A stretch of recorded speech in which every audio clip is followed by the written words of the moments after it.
Siendo responsable de algunas de las mayores conquistas militares de la historia, la Armada Romana fue una de las flotas más poderosas y mejor organizadas de la antigüedad, desempeñando un papel crucial en la expansión territorial y la defensa del Imperio Romano. Los orígenes de esta flota se encuentran inciertos, pero probablemente comenzaron desde el siglo IV a.C., cuando Roma aún era una ciudad-estado en la península italiana. Y en este video veremos más sobre su historia y la importancia que tuvo esta armada para Roma. Los romanos apenas se aventuraban en el mar, prefiriendo invertir su tiempo en recursos en agricultura y operaciones terrestres, pero cuando era necesario, se involucraba en operaciones costeras de menor escala y brindaba apoyo al comercio marítimo, garantizando así la seguridad de las embarcaciones y previniendo la acción de piratas que podría representar una amenaza para las rutas de suministro. Sin embargo, la Armada Romana aún no tenía una estructura y capacidad significativas. Para involucrarse en conflictos navales a gran escala, sus operaciones fueron limitadas y no se extendieron mucho más allá de las aguas costeras, pero todo cambió al inicio de las guerras púnicas, en el siglo III a.C., cuando la Armada Romana sufrió una importante transformación ante el desafío representado por la poderosa Carta de la Armada China. Los romanos reconocieron la importancia estratégica de controlar los mares y se embarcaron en un programa de construcción naval y entrenamiento de marineros. Después de conquistar el mayor parte de la península itálica, los romanos centraron su atención en Sicilia, que era donde Cartago ejercía su dominio. Cartago era una poderosa ciudad-estado en el norte de África y contaba con una experimentada flota naval, siendo considerada en aquella época la dueña del Mediterráneo occidental. Los romanos dependían principalmente de sus legiones terrestres para conquistar territorios, y por eso pronto se dieron cuenta de que necesitaban una flota para luchar contra Cartago en Sicilia. Fue entonces cuando en el año 261 a.C., el Senado romano tomó la decisión, estratégico para construir su propia flota. Comenzaron a construir el que quisieron, que era un barco con 5 filas de remos a cada lado y 20 con 3 filas de remos a cada lado. Todo esto fue construido en un periodo de tan solo 2 años para diseñar sus barcos.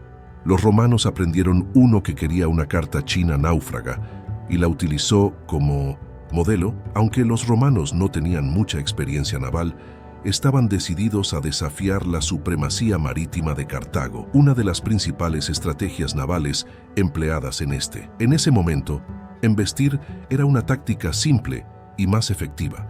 Los remeros impulsaban el barco a gran velocidad hacia el enemigo, con el objetivo de golpear el frágil casco debajo de la línea de flotación con la punta de un ariete. El objetivo era hundir el barco contrario, un gran desafío, ya que estaban luchando contra un oponente con mucha más experiencia en este tipo de guerra naval, y por eso se dieron cuenta de que necesitaban encontrar una ventaja si querían superar a sus rivales y por ende a los romanos. Desarrolló una innovación revolucionaria, el cuerpo. El cuerpo era una especie de puente móvil con una punta afilada que podía bajarse sobre los barcos enemigos durante el combate. Esto permitía a los soldados romanos cruzar e invadir los barcos enemigos, transformando la batalla naval en una lucha más familiar en tierra firme, donde los legionarios romanos eran expertos.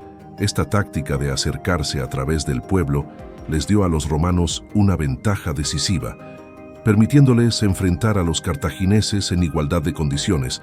Pero a pesar de que el cuervo fue efectivo, también tenía algunas desventajas, porque el peso adicional en la proa de los barcos romanos los hacía menos estables en mares agitados, aumentando así el riesgo de hundirse, por lo que en el año 36 a.C., en la batalla naval, el general Marcos adaptó un nuevo dispositivo para sus flotas, llamaban Parx Air o Harpago, que era un arpón catapulta diferente al corvo, que pesaba aproximadamente 1 tonelada.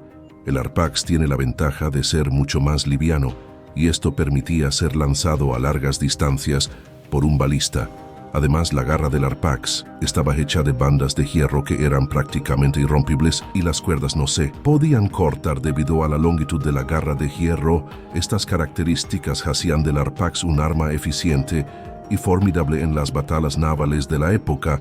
Aún así, no se puede descartar la importancia que tuvo el corvo durante las primeras fases de la guerra contra Cartago, el cual demostró ser un arma extremadamente eficiente.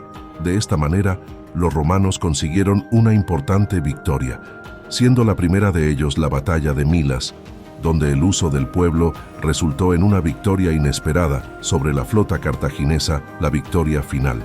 La victoria de los romanos sobre Cartago en la Primera Guerra Púnica marcó un punto de inflexión en la historia naval romana. A partir de ese momento, Roma se convirtió en una potencia naval respetable, ampliando su flota y desarrollando aún más sus habilidades navales. No es de extrañar que durante la Segunda Guerra Púnica, cuando Aníbal invadió Italia, se vio obligado a hacerlo por tierra, ya que lo que quedaba de la armada cartaginesa no se atrevió a desafiar el poder naval de Roma después de consolidar su dominio sobre el Mediterráneo occidental. Roma dirigió su atención hacia Oriente a principios del siglo II a.C. Estalló una guerra contra el Imperio Seleucida y Lucio Escipión dirigió su ejército en una campaña terrestre.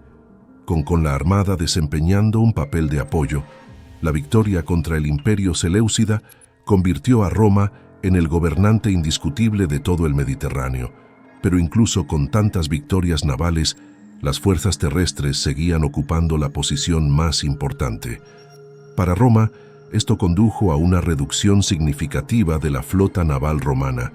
Este proceso de desarme significó que la marina romana no pudo proteger las rutas comerciales y las ciudades portuarias contra las amenazas de los piratas.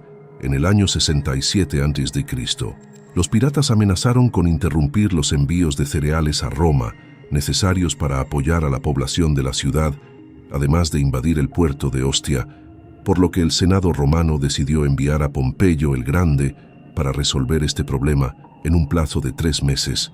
Pompeyo logró reunir recursos y montar una gran flota, atacando las fortalezas costeras de los piratas de forma sistémica. Pero al cabo de unos años llegó un momento en el que las amenazas externas terminaron y el conflicto de poderes dentro de la propia Roma hizo que la armada romana luchara contra sí misma. Sucedió durante las guerras civiles entre Julio César y Pompeyo, y más tarde entre Octavio Marco Antonio, combinándose en la Batalla del Acero, que fue una de las batallas navales más importantes de la historia, después de que Augusto se convirtiera en el primer emperador de Roma. Toda la armada romana quedó subordinada al ejército del Imperio Romano y jugó un papel de apoyo logístico a las legiones imperiales. Sus flotas se encargaban de transportar tropas, patrullar ríos y costas y brindar apoyo a las legiones. Augusto también implementó algunos otros cambios significativos en sus flotas. En particular, parte de la armada se dividió en 2 flotas pretorianas llamadas clases micenias, que se establecieron en Micena, y clases ravenas, que estaban en Rávena. Las flotas servían como reserva naval central, lista para ser movilizada bajo el mando directo del emperador. Aunque no había amenazas inminentes, sus principales responsabilidades incluían el patrullaje y el transporte, funciones que no se limitaban solo a las aguas cercanas a Italia, sino que se extendían por toda el Mediterráneo, lo que demuestra el alcance y presencia de la armada romana en la región. Además, se formaron varias flotas más pequeñas en diferentes provincias, a menudo creadas temporalmente en campañas puntuales. Esta estructura organizativa de la armada romana, creada por Augusto, se mantuvo prácticamente intacta hasta el siglo IV después de Cristo. Cada barco trireme contaba con 170 remeros, 85 en cada banda del barco y 10 oficiales de cubierta, mientras que el barco quinquerreme, con unas 300 personas a bordo, incluidos 280 remeros y 20 tripulantes y oficiales de cubierta. Estos buques podían transportar un complemento adicional de 40 soldados de élite que servían como tropas de desembarco en casos de necesidad en situaciones de emergencia. Batalla inminente, este número podría llegar a 120 soldados. La presencia de una gran cantidad de remeros en un barco refleja la importancia de la fuerza humana para impulsar el barco a través del agua. Cada remero jugó un papel clave trabajando en sincronía para remar enormes filas de remos que, extendido a ambos lados del barco, esto le permite alcanzar velocidades impresionantes y maniobrar con agilidad durante los enfrentamientos navales. La seguridad de las flotas navales romanas fue delegada a los prefectos designados por el emperador, cuya tarea principal era comandar una variedad de embarcaciones.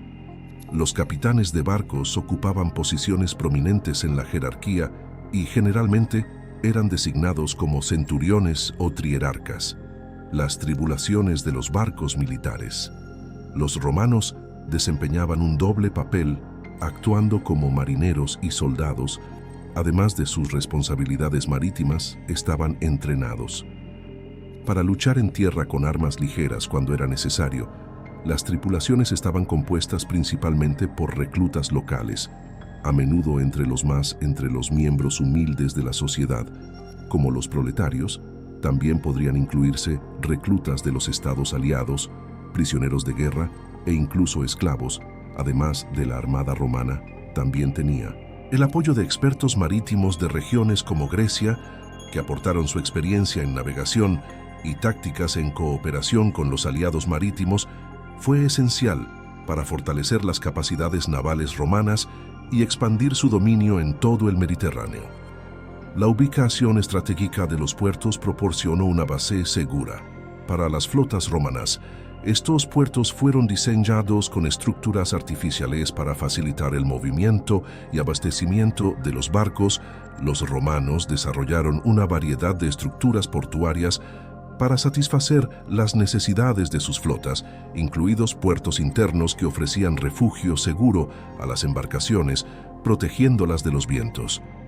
Durante las tormentas, estos puertos interiores a menudo estaban conectados a canales y lagunas artificiales que proporcionaban una red de vías navegables dentro del complejo portuario.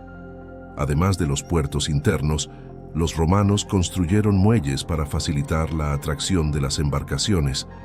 En estas estructuras se construyeron capilares de hormigón o piedra que permitían el acceso seguro de los barcos y simplificaban las operaciones de carga y descarga. Un ejemplo notable de puerto romano bien fortificado es el puerto de Ostia, que fue visto como el puerto principal de Roma. Chía estaba ubicada en la desembocadura del río Tigris y se desarrolló como una importante ciudad portuaria, que albergaba una amplia gama de instalaciones portuarias. La infraestructura permitió el movimiento eficiente de mercancías, tropas y suministros entre Roma y otras partes del imperio. Otro ejemplo es el interés portuario ubicado en la región de la Campania, que fue diseñado como una base naval estratégica durante las guerras civiles.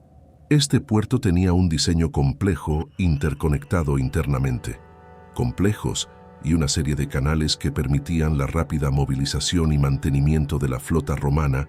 La construcción y mantenimiento de estos puertos requería ingeniería avanzada y conocimientos en hidráulica. Los romanos utilizaban técnicas como la construcción de rompeolas, el drenaje diario de las inundaciones y el control de las mareas para garantizar la eficiencia operativa de los puertos. A lo largo de los siglos, la armada romana se enfrentaba a un paulatino declive. Varios factores contribuyeron a su fin, inicialmente con el colapso del Imperio Romano Occidental. En 476 después de Cristo, la armada romana perdió el control de varias regiones costera para los invasores bárbaros. Los vándalos, por ejemplo, conquistaron el norte de África y establecieron su propio rey. En el ámbito marítimo, además, el surgimiento de las repúblicas marítimas italianas a finales de la Edad Media disminuyó aún más la influencia y el poder de la armada romana. Estas repúblicas desarrollaron sus propias flotas y establecieron rutas comerciales rentables, dejando a la armada imperial en desventaja. Por los turcos otomanos, que no solo destruyeron los últimos vestigios del Imperio Romano, sino que también pusieron fin a cualquier presencia naval romana significativa. No se puede subestimar la importancia de la Armada Romana en la historia, ya que jugó un papel crucial en el establecimiento y mantenimiento del poder imperial romano, asegurando la expansión del imperio a través del control de los mares. Así que si disfrutó aprendiendo más sobre la historia de este poderoso antiguo Marina, no olvides darle me gusta a este video y suscribirte a nuestro canal.